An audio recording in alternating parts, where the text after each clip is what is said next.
Assalamualaikum warahmatullahi wabarakatuh. Salam sejahtera bagi kita semua. Shalom, Om Swastiastu, Namo Buddhaya, dan salam kebajikan. Perkenalkan, nama saya Agung Setiadi, nomor induk dosen nasional 0317 038504. Saya adalah dosen program studi keperawatan Fakultas Keperawatan dan Kebidanan Universitas Gunawan. Salah satu mata kuliah yang saya ampu adalah mata kuliah Leadership and Management in Nursing, program ahli jenjang. Mata kuliah Leadership and Management in Nursing atau Kepemimpinan dan Manajemen Keperawatan adalah mata kuliah yang wajib yang terdiri dari 4 SKS, yaitu terdiri dari 3 SKS teori dan 1 SKS praktikum. Mata kuliah ini mempelajari cara mengelola sekelompok perawat dengan menggunakan peran dan fungsi manajemen untuk dapat memberikan asuhan keperawatan kepada klien pada tatanan pelayanan keperawatan di tingkat ruang rawat di rumah sakit. Dengan mengembangkan kemampuan bekerja sama dalam mencapai tujuan organisasi dan menekankan konsep kepemimpinan peran dan fungsi manajemen. Pembahasan ditekankan pada implementasi peran dan fungsi manajemen unit perawatan. Adapun capaian pembelajaran lulusan program studi keperawatan pada mata kuliah Leadership and Management in Nursing yaitu CPL pertama, beriman kepada Tuhan Yang Maha Esa, memiliki sikap profesional berlandaskan pada kaidah etika, hukum, dan budaya dalam keperawatan. CPL kedua, mampu menguasai keterampilan umum dalam bidang keilmuan. CPL kelima, mampu melaksanakan pendidikan dengan keterampilan komunikasi dalam asuhan keperawatan dan informasi ilmiah. CPL keenam, mampu membangun kapasitas kepemimpinan dan manajemen, serta berperan aktif dalam pembangunan kesehatan nasional dan internasional. Terakhir, CPL 9, mampu meningkatkan keterampilan profesional di bidang keperawatan melalui pembelajaran sepanjang hayat. Capaian pembelajaran mata kuliah Leadership dan Management in Nursing, yaitu yang pertama, mampu membedakan berbagai teori, tipe kepemimpinan, peran dan fungsi manajemen keperawatan dalam pengelolaan atau manajemen asuhan keperawatan. Yang kedua, mampu menyusun perencanaan manajemen keperawatan suatu unit ruang rawat sesuai dengan tahapan penyusunan perencanaan dan standar akreditasi pelayanan. Yang ketiga, mampu menetapkan kegiatan fungsi pengorganisasian yang sesuai dengan prinsip pengorganisasian. Yang keempat, mampu merencanakan ketenagaan keperawatan yang sesuai dengan kebutuhan ruang rawat. Yang kelima, mampu mensimulasikan kegiatan manajer ruang rawat pada fungsi pengarahan. Yang keenam, mampu menyusun upaya pengendalian mutu asuhan dan pelayanan keperawatan.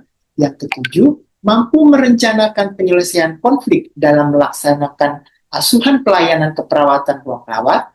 Dan yang terakhir ke-8, memainkan peran dalam proses konferensi dan timbang terima sesuai konsep manajemen. Metode pembelajaran dilakukan melalui metode pembelajaran ceramah, diskusi, presentasi, dan role play. Pembelajaran pada mata kuliah ini dilakukan sebanyak 16 kali pertemuan, di mana 11 pertemuan untuk teori, 3 pertemuan untuk praktikum, 1 pertemuan untuk UTS, dan 1 pertemuan untuk ujian akhir semester. Teknik penilaian mata kuliah Leadership and Management in Nursing melibatkan berbagai metode untuk mengevaluasi pemahaman dan keterampilan mahasiswa. Penilaian ini berupa ujian tulis, yaitu ujian tengah semester dan ujian akhir semester, ujian praktikum, yaitu role play, tugas individu, dan tugas kelompok, yaitu presentasi. Adapun bobot penilaian dari mata kuliah ini yaitu yang pertama, tugas individu sebesar 15%, tugas kelompok sebesar 15%, praktikum sebesar 20%, ujian tengah semester sebesar 25%, dan ujian akhir semester sebesar 25%. Referensi yang digunakan dalam proses pembelajaran mata kuliah Leadership and Management in Nursing yaitu diambil dari berbagai buku dan artikel jurnal yang salah satunya adalah buku referensi yang berjudul Manajemen Keperawatan dan Manajemen Kinerja Keperawatan yang merupakan karya saya sendiri dan rekan-rekan dosen lain. Berikut ini merupakan video pengajaran dalam jaringan melalui Zoom tentang materi indikator mutu pelayanan. Terima kasih. Assalamualaikum warahmatullahi wabarakatuh. Waalaikumsalam warahmatullahi wabarakatuh. Bagaimana kabarnya teman-teman? Baik, Bapak. Baik. Ada yang sedang Baik, kerja Pak. atau semuanya sedang Ada, kondisi? Pak. Ada yang sedang kerja? Ada. Atau semuanya pada kondisi sedang istirahat atau sedang mau pulang dari kerja? Atau Mau ke kampus, perjalanan? Bapak. Oke, ya. Baik, untuk sore hari ini ya kita akan melanjutkan materi yang kemarin ya terkait dengan pengendalian ya. Kalau semuanya sudah siap ya, sudah siap untuk menerima materi? Ada, Pak. Oke, ya kalau sudah siap akan saya mulai ya. Saya akan izin share. Sudah bisa terlihat materi saya? Terlihat, Pak. Untuk sore hari ini kita akan melanjutkan ya materi yang kemarin ya yang terkait dengan indikator mutu pelayanan ya. Yang kemarin kita membahas ya terkait dengan fungsi dari manajemen keperawatan ya. Apa namanya di fungsi yang terakhir yaitu fungsi pengendalian. Untuk sore hari ini kita akan membahas terkait indikator mutu pelayanan ya. Indikator mutu pelayanan ini adalah salah satu bagian dari fungsi pengendalian dalam manajemen keperawatan ya. Nah, kita akan mengulas sedikit ya terkait dengan fungsi manajemen ya. Ada 5 ya, teman-teman sudah pada tahu ya. Fungsi manajemen ada 5 yaitu yang pertama planning, organizing, staffing, actuating, dan controlling ya. Dan untuk pertemuan yang ke-12 ini ya, kita pada apa namanya materi yang terkait dengan controlling ya. Yaitu pengendalian ya yang lebih tepatnya ya nanti kita akan membahas terkait dengan apa namanya indikator ya. Nanti outline-nya ada indikator mutu umum ya, ada indikator mutu keperawatan dan juga ada audit keperawatan ya. Ini adalah 3 yang akan kita bahas pada sore hari ini. Nah, terkait dengan indikator mutu ya. Jadi indikator mutu itu ada 3 ya. Yaitu adalah ada penghitungan lama hari rawat ya, ada penghitungan rata-rata lama dirawat ya atau ALOS, dan yang terakhir ada penghitungan lama tempat tidur yang tidak terisi atau TOI ya. Nanti ini kita akan bahas satu-satu. Yang pertama adalah terkait dengan BOR ya. Bed Occupation Rate atau BOR, yaitu tingkat hunian tempat tidur ya. Di sini BOR adalah indikator yang digunakan untuk menghitung persentase penggunaan tempat tidur di rumah sakit dalam periode waktu tertentu ya. Dan BOR menggambarkan sejauh mana ya kapasitas tempat tidur dimanfaatkan oleh pasien, dan ini membantu ya rumah sakit dalam mengevaluasi efisiensi penggunaan fasilitas yang ada ya. Nah, ini adalah rumusnya ya. Jadi BOR itu adalah jumlah hari perawatan dibagi jumlah tempat tidur dikali jumlah hari dalam periode tertentu ya, biasanya dalam 1 bulan ya, dikali 100%.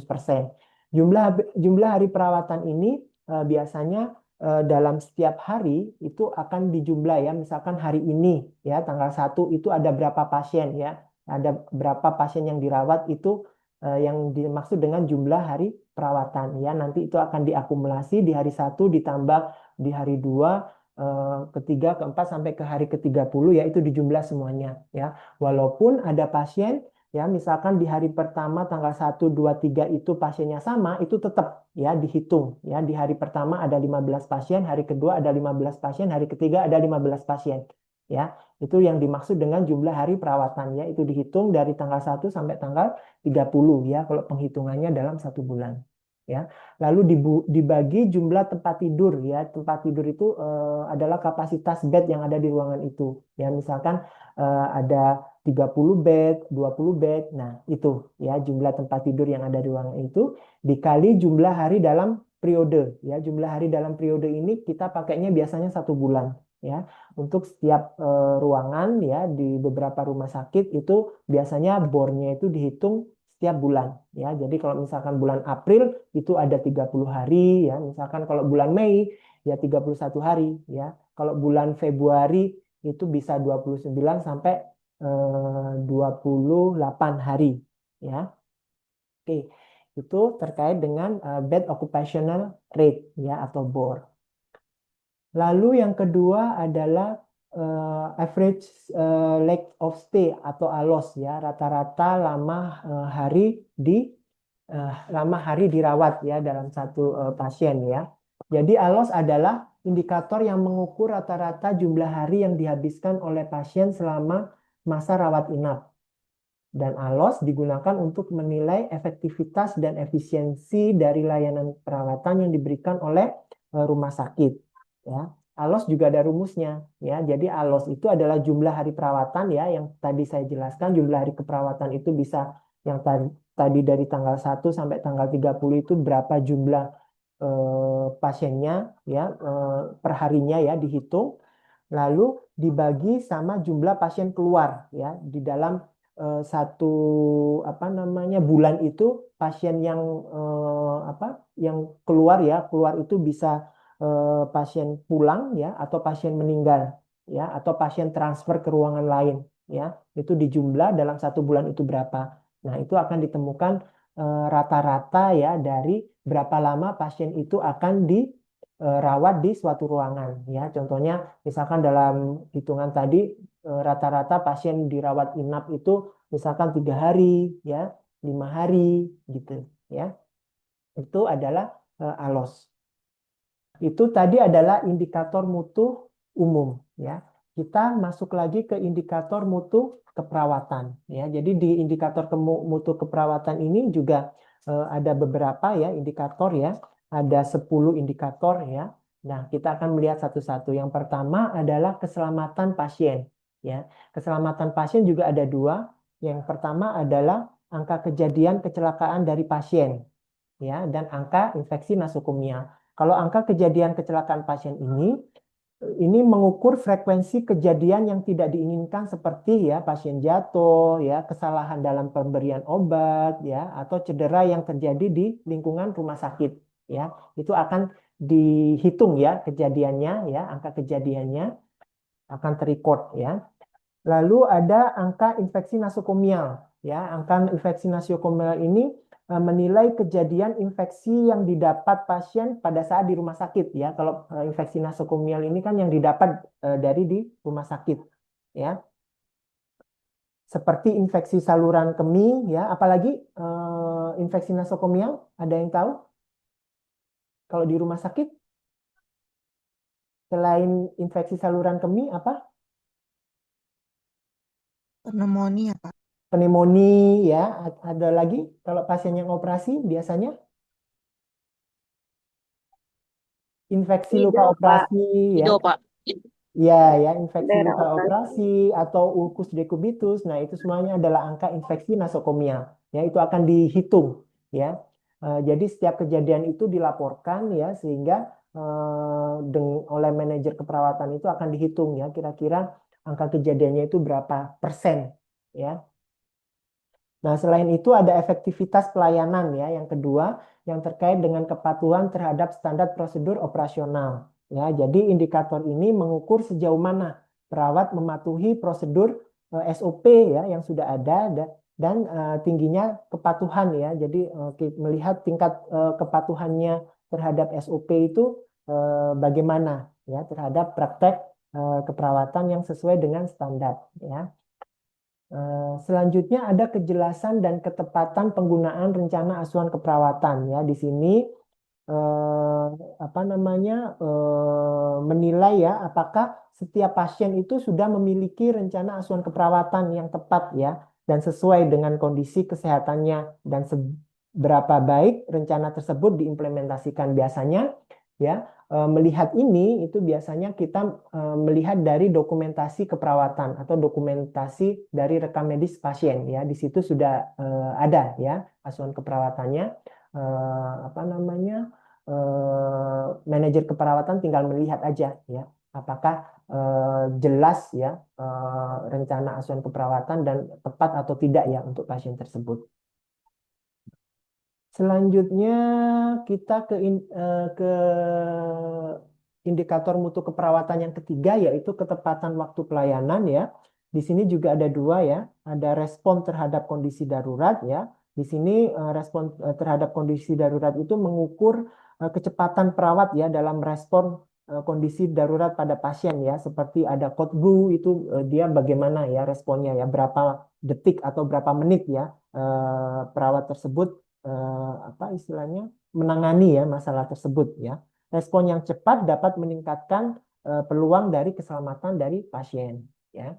Lalu ada ketepatan pemberian obat ya. Di sini menilai seberapa sering obat itu diberikan sesuai dengan jadwal yang ditetapkan ya. Jadi kalau misalkan jadwalnya itu 3 kali sehari, tepat waktu nggak setiap 8 jam sekali nggak pasiennya itu diberi, atau kalau misalkan 2 kali sehari, apakah tepat waktu 12 jam nggak obat itu diberi ya. Ketepatan ini sangat penting untuk memastikan ya efektivitas pengobatan dan juga mengurangi dari resiko efek samping dari obat tersebut ya. Selanjutnya adalah kepuasan pasien ya. Jadi di sini tingkat kepuasan pasien terhadap pelayanan keperawatan dan juga ada tingkat kepuasan keluarga pasien ya. Biasanya tingkat kepuasan pasien ini saya yakin semuanya sudah tahu ya karena rekan-rekan ini kan sudah bekerja ya di rumah sakit. Kalau setiap pasien pulang ya itu selalu diberikan kuesioner ya atau survei ya yang menanyakan terkait dengan tingkat kepuasan pasien ya bisa terhadap pelayanan keperawatan ya termasuk sarana dan prasarana ya, dan juga ada beberapa rumah sakit juga akan menanyakan terkait tingkat kepuasan keluarga pasien ya. Jadi tidak hanya pasien tetapi keluarga pasien ya yang diberikan kuesioner. Nah, selanjutnya kita ke audit keperawatan ya. Jadi audit keperawatan adalah proses sistematis yang bertujuan untuk mengevaluasi dan menilai kualitas layanan keperawatan yang diberikan kepada pasien. Ya, jadi melalui audit ini praktek keperawatan akan dianalisis ya berdasarkan standar ya, berdasarkan standar yang sudah ada atau pedoman yang sudah ada ya, sehingga memungkinkan tim keperawatan untuk menentukan kekuatan dan kelemahan dalam pelayanan mereka ya. Nanti akan ditarik dianalisa dengan menggunakan analisa SWOT ya. Kalau analisa SWOT itu kan ada kekuatan dan ada kelemahan ya. Ada kekuatan dari dalam, ada kekuatan dari luar, terus ada kelemahan dari dalam, ada kelemahan dari luar ya. Lalu hasil audit dapat digunakan untuk meningkatkan mutu layanan keperawatan dan memastikan keselamatan pasien dan meningkatkan kepuasan pasien serta keluarga ya. Nah, audit keperawatan ini ada 3 ya. Yang pertama ada audit struktur ya, lalu ada audit proses dan ada audit outcome ya. Kita ke audit struktur terlebih dahulu ya. Audit struktur ini adalah audit untuk mengevaluasi fasilitas ya, sumber daya, infrastruktur yang mendukung pelayanan keperawatan.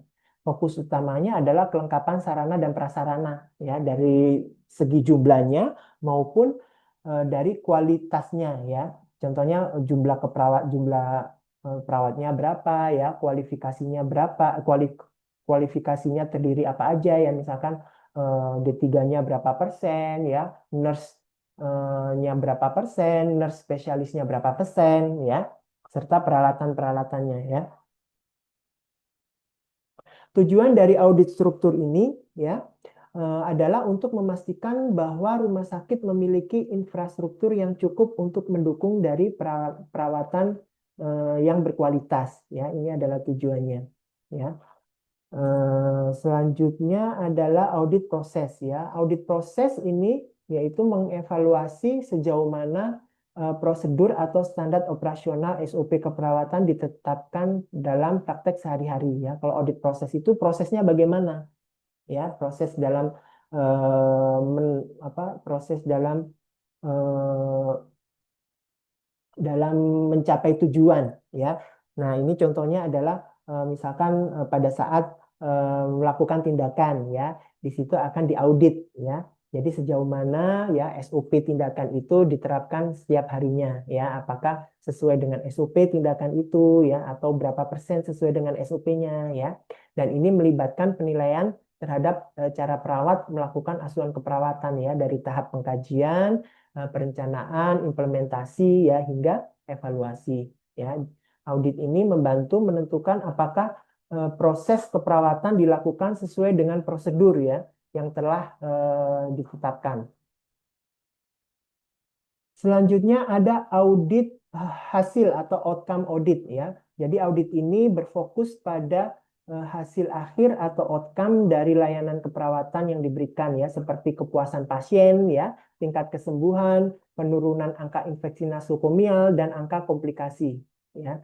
Jadi kalau misalkan setiap pasien, ya, mau pulang, kita memberikan survei, ya, memberikan kuesioner terkait dengan kepuasan pasien, ya, kepuasan keluarga pasien, itu merupakan salah satu audit hasil, ya.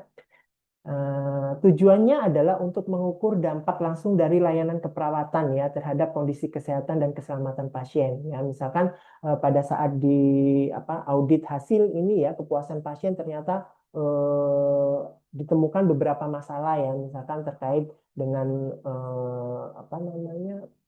sikap perawat yang kurang ramah, ya, atau mungkin dari sarana dan prasarananya itu yang sudah kurang memadai, ya, itu kita bisa mengetahui, ya, terkait dengan layanan keperawatan, ya, dampak secara langsung, ya, itu adalah salah satu dari audit hasil. Nah, ini adalah salah satu contoh, ya, salah satu contoh dari audit, ya. Ini adalah infeksi nosokomial, ya. Jadi ini infeksi nosokomial salah satu contoh dari audit hasil, ya, berapa persen, ya. Jadi setiap bulan itu manajer keperawatan akan mengetahui jumlahnya, ya, jumlah yang misalkan yang terkena dekubitus itu dari jumlah dari satu bulan itu berapa pasien, ya. Itu nanti diprosentasekan, ya, diprosentasekan itu ada berapa persen, ya, dari pasien misalkan yang terkena dekubitus dalam satu bulan itu 2 pasien, ya, tapi dalam satu bulan itu ada 200 pasien, ya, itu kan berarti ada sekitar 2%, ya, dari jumlah dari pasien. Nah, itu akan dihitung, ya, baik dekubitus, ya, infeksi luka operasi, infeksi saluran kemih, ya, atau plebitis, infeksi infus, ya, atau tadi mungkin ada yang terkait dengan pneumonia, ya. Nah, itu akan direkapitulasi, ya, setiap bulannya, ya. Nah, ini akan dalam 1 tahun itu juga nanti akan direkapitulasi, ya, nanti akan dianalisa, ya, perlu tindakan apa, ya, kalau misalkan dari angka kejadiannya itu, ya, misalkan masih tinggi, ya.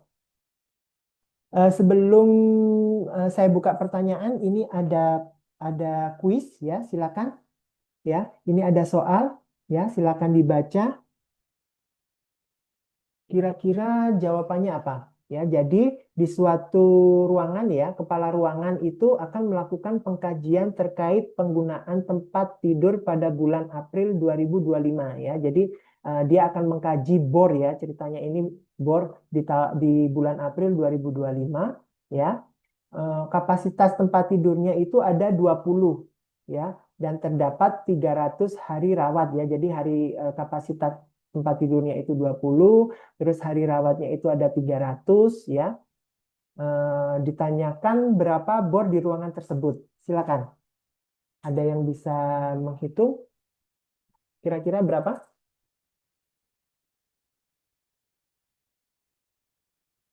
Kira-kira berapa? Tadi yang sesuai dengan rumus tadi?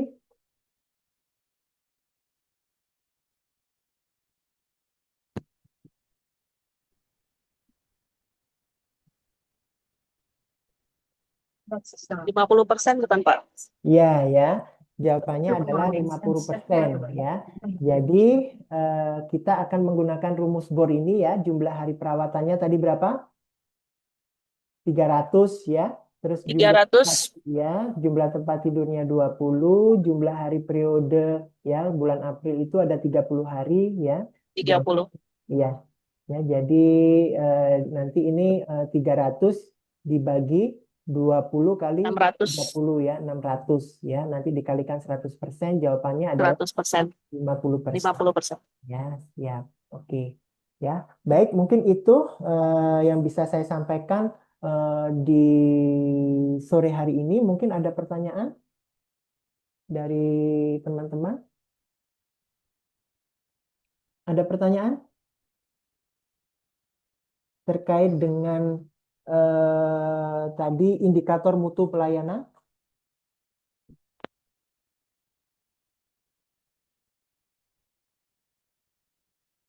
Tidak ada?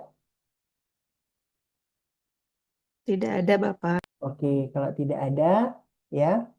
Untuk si pennya tadi sudah hadir semua kan ya? Teman-temannya di absen? Sudah Pak. Hadir ya, hadir semua. Baik. Ya, kalau tidak ada lagi, ya. Untuk minggu depan ya, kita akan membahas terkait dengan manajemen konflik ya. Jadi untuk materi terkait fungsi pengendalian ini sudah selesai ya, 5 fungsi ya, 5 fungsi dari manajemen ya, dari fungsi perencanaan, pengorganisasian ya, staffing, pengarahan dan pengendalian ya, itu sudah selesai ya sampai di manajemen. Untuk minggu depannya ya, itu akan ke materi selanjutnya yaitu terkait dengan manajemen konflik ya. Kalau tidak ada lagi ya, saya akhiri pertemuan pada sore hari ini ya. Untuk teman-teman tetap semangat ya dalam belajar ya, dalam walaupun ya dalam kondisi sedang bekerja juga ya, jadi bekerja sambil belajar, tetap semangat dan tetap jaga kesehatan ya. Saya akhiri, wassalamualaikum warahmatullahi wabarakatuh.